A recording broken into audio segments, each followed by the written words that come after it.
ভারতের আরেকটি যুদ্ধবিমান ভূপাতিতের দাবি পাকিস্তানের প্রধানমন্ত্রী শেহবাজ শরীফ জানিয়েছেন, ভারতের আরও একটি যুদ্ধবিমান ভূপাতিত করেছে পাকিস্তান বিমান বাহিনী। নতুন করে ভূপাতিত হওয়া যুদ্ধবিমানটি ভারতের মিরাজ 2000। বিমানটি 6-7 মে রাতে কাশ্মীরের পাম্পুর এলাকায় গুলি করে নামানো হয়। এই যুদ্ধবিমান ধ্বংসের পর পাকিস্তানের দাবি অনুযায়ী মোট 6টি ভারতীয় যুদ্ধবিমান ভূপাতিত হল। চলমান উত্তেজনার মধ্যে বৃহস্পতিবার কামরায় পাকিস্তান বিমান বাহিনীর একটি ঘাঁটি পরিদর্শনকালে প্রধানমন্ত্রী শেহবাজ এই তথ্য জানান। তিনি বলেন, এই ঘটনা প্রমাণ করে যে আমাদের বিমান বাহিনী অত্যন্ত দক্ষ এবং মাতৃভূমির নিরাপত্তায় প্রতিশ্রুতিবদ্ধ।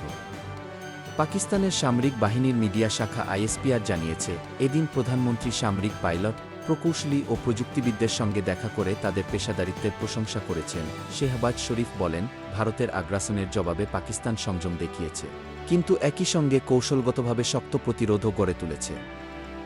আমাদের সশস্ত্র বাহিনীর নিখুঁত প্রতিক্রিয়া শত্রুর সামরিক শক্তিকে বড় ধাক্কা দিয়েছে। তিনি আরও বলেন, সেনাপ্রধানের নেতৃত্বে প্রতিটি বাহিনী যেভাবে দায়িত্বশীলতা ও সাহসিকতা দেখিয়েছে, তাতে গোটা জাতি গর্বিত। Desk report, BE news, Dhaka.